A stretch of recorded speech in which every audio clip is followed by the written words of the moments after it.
जय बद्री विशाल। दोस्तों, आप सबको मेरा प्यार भरा नमस्कार। मैं मधु नेगी और सुबह की बज रही हैं 11। मैं तुम्हें ले चलती हूँ एक ऐसे जगह जहाँ पे काफ़ी पॉल्यूशन आ रहा है हमारे गाजीपुर में। और हमारे गाजीपुर को बच्चे बड़े बूढ़े सारे इस पॉल्यूशन की वजह से बीमार पड़े हुए हैं, लेकिन हमारी सुनवाई कहीं नहीं हो रही है।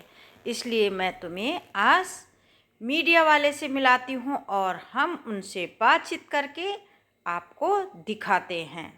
भाई साहब के पड़ोस में हूँ। ये सब मेरे केजरीवाल साहब कहते हैं बहुत अच्छे स्कूल नहीं, बिल्कुल कोई स्कूल अच्छा नहीं है। अगर स्कूल बिल्डिंग अच्छी है, उसमें पढ़ाने वाले अच्छे नहीं है, अगर टीचर अच्छा नहीं है तो बच्चा क्या पढ़ेगा? तो अगर ये स्कूल की इसको खत्म करिए, इसको भी खत्म करिए। और हर बार कोई ना कोई पूछता है, हर बार ओपिनियन ली जाती है, हर बार इसमें सब आते हैं इलेक्शन टाइम में। इलेक्शन टाइम के बाद तो कोई हलो करने भी नहीं आता, कोई पूछने भी नहीं आता। इस तरफ ये है, वो कमल होटल के सामने दूसरा खत्ता खोल दिया। और कौन बोलेगा? बोलेंगे, सब बोलेंगे। गलत बात है। बेटा हाँ। नहीं, ये नहीं होना चाहिए, बिल्कुल नहीं होना चाहिए। और जाहिर तौर पे और हमें जैसे कुछ भी फ्री, ऐसा नहीं कि केजरीवाल जी आते हैं बिजली पानी हमें फ्री दे रहे हैं। हम लोग सक्षम है, हम पे कर सकते हैं, यहाँ से हट जाए हमारे सालों से कोई भी नेता आता है वही मतलब वायदे करके जाते हैं और भीड़ इकट्ठा करवाते हैं, सब कुछ होता है। काम यहाँ दो पैसे का नहीं होता। लेकिन यहाँ केजरीवाल साहब आए थे अभी विधान क्या बोले? केजरीवाल जी क्या करते हैं? वो कुछ नहीं करते।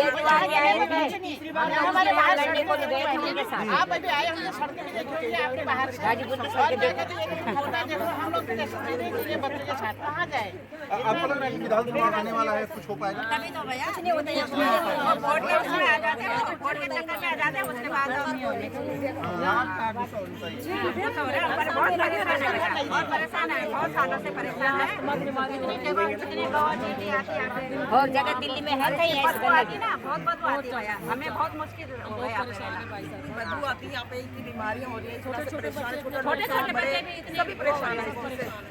हमारा कब से धरना, हमने पहले जब बंद होना था स्टार्ट था, हमने धरना भी दिया, सब हमने बहुत आवाज उठाई, यहाँ नहीं होना चाहिए कॉलोनी के बीच में, क्योंकि परेशानी होती है रहने वालों को। वायदे करते रहते आप चले जाएंगे, चुनाव आ रहे हैं तभी तो आप लोग आए हो। हमें हर साल आते हैं, परंतु कुछ कोई समाधान नहीं निकलता। नेताजी लोग क्या, हम तो चुनाव में इधर आते ही हैं कवरेज को। आप तो कवरेज के लिए आ रहे हैं, नेता लोग आते हैं, वो भाषण दे के चले जाते हैं, पर होता कुछ नहीं है। बस भाषण देंगे वो चले हमेशा आते जाएंगे। हैं, वादे करते हैं, परंतु कोई वादा कोई सफल नहीं होता। हम वैसे के वैसे ही हैं इतने साल। मैं गाजीपुर में रह रही हूँ और कोई रिश्तेदार नहीं आ सकता, इतनी बदबू आती थी, शर्म आती है। कहाँ जाए? मैंने तो केजरीवाल को भी नहीं देखा, और केजरीवाल को जीतना भी नहीं चाहिए आने वाले टाइम में। मैं खुले हम कह रही हूँ इस बात को। क्या किया उन्होंने? ये थर्ड टर्म में वोट मांग रहे हैं, वो तीसरी टर्म का वोट मांग रहे हैं। क्यों मांग रहे हैं? किसके लिए मांग रहे हैं? ये डांस के लिए मांग रहे हैं। कितने हल्ला करता है, आप सोच नहीं सकते। मैंने एक डॉक्टर का इंटरव्यू देखा था, एक डॉक्टर का इंटरव्यू था कि प्रेग्नेंट लेडीज के अंदर जो बच्चा है उसको भी कैंसर हो जाता है इसकी हवा से।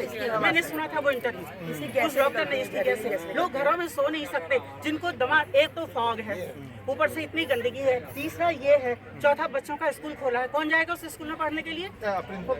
मैं रिटायर्ड प्रिंसिपल हूँ उत्तराखंड से। उत्तराखंड से हूँ, यहाँ रहने आई हूँ। भाई साहब के पड़ोस में हूँ। ये सब मेरे केजरीवाल साहब कहते हैं बहुत अच्छे स्कूल नहीं, बिल्कुल कोई स्कूल अच्छा नहीं है। अगर स्कूल बिल्डिंग अच्छी है, उसमें पढ़ाने वाले अच्छे नहीं है, अगर टीचर अच्छा नहीं है तो बच्चा क्या पढ़ेगा?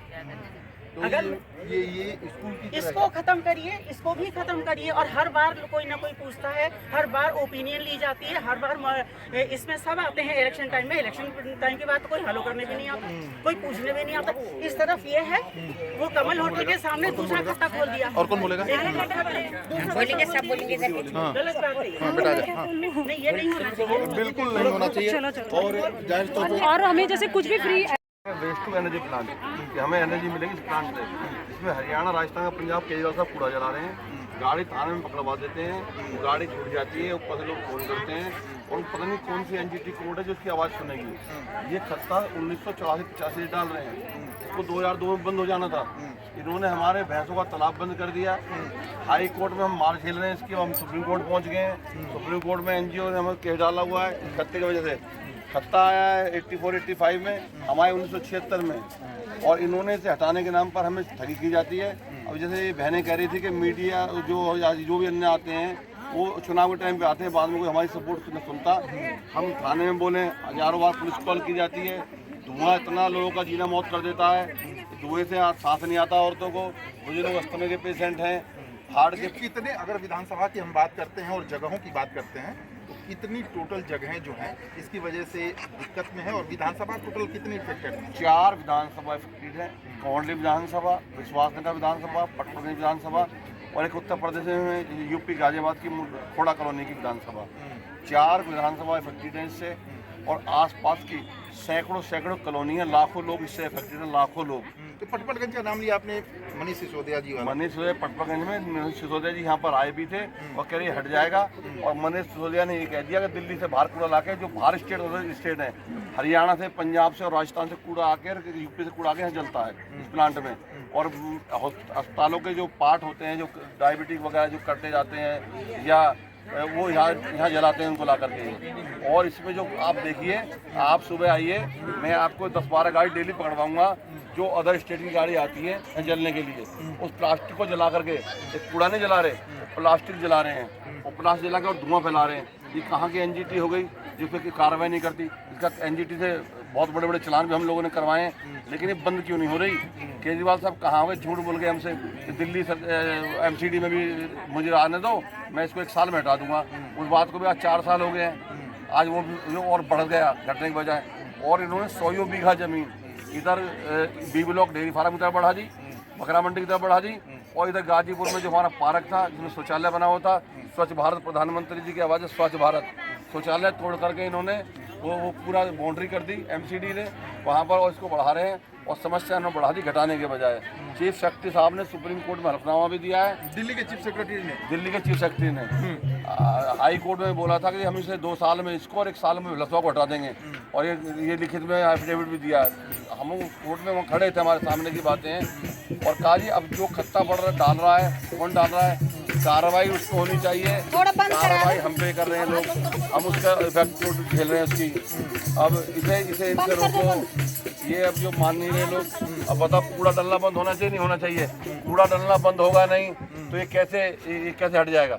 कूड़ा गाड़ियाँ बराबर, आप जो गाड़ियाँ चल रही हैं बराबर, गाड़ियाँ जा रही हैं ऊपर, इस पे गाड़ियाँ जा रही हैं। और एक कुतुब मीनार से बहुत ऊंचा है, अब ऊपर बड़ी दिक्कत आ रही है। इधर लोगों को सांस फूल रहा है, जो है सांस ले रहे हैं तो उन्हें धसका उठ रहा है, गले दुख रहे हैं, दर्द कर रहे हैं। आप देखिए सामने धुआं का आपको दिख रहा होगा, धुएं का असर वहाँ पे काफ़ी है, और आग भी जलती रहती है। हमारा कहना ये है कि कब तक इसे झेलेंगे?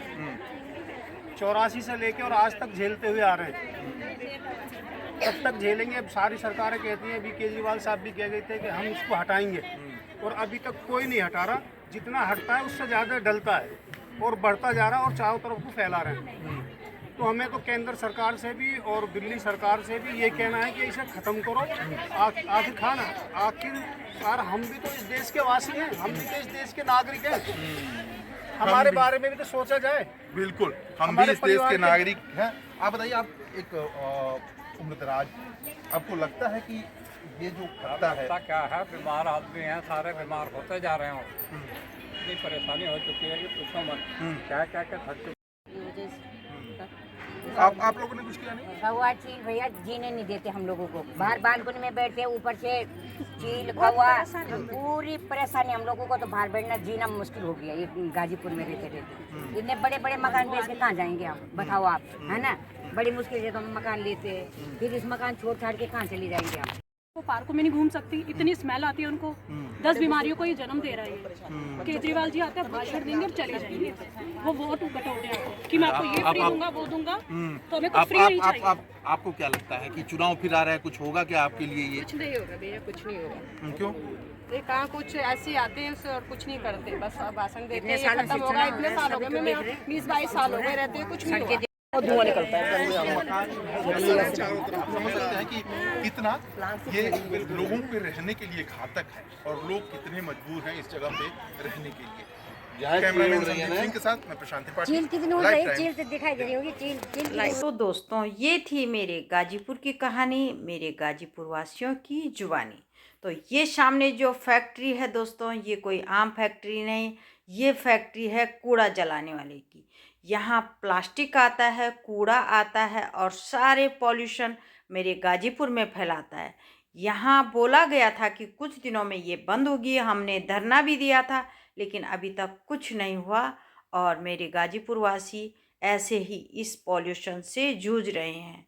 तरह तरह की बीमारी हो रही है, कैंसर हो रही है, अस्थमा हो रहा है और ये सामने जो आपको दिख रही है ये सारी पूरी बीमारी की जड़ है। इस पॉल्यूशन से कैसा निपटा जाए दोस्तों, कमेंट में बताना और हमारी हेल्प करना, मदद करना। मीडिया वाले, नेता ये सारी पॉल्यूशन को हटाने में सुबह सुबह देखो दोस्तों कितना धुआं होता है, क्योंकि रात भर यहाँ कूड़ा जलाया जाता है और सुबह देखो पूरे गाजीपुर में पॉल्यूशन होता है। वैसे तो कहते हैं कि गाड़ी से पॉल्यूशन होता है, ऑडी बंद करो, तो जब गाड़ी का पॉल्यूशन इतना खतरनाक तो गाजीपुर में ये क्यों जलाया जाता है, इसका जवाब हमें चाहिए और चाहिए। ओके दोस्तों, बाय बाय, फिर मिलते हैं आपको नेक्स्ट ब्लॉग में मधु जरदारी के साथ। लाइक, कमेंट और शेयर प्लीज़।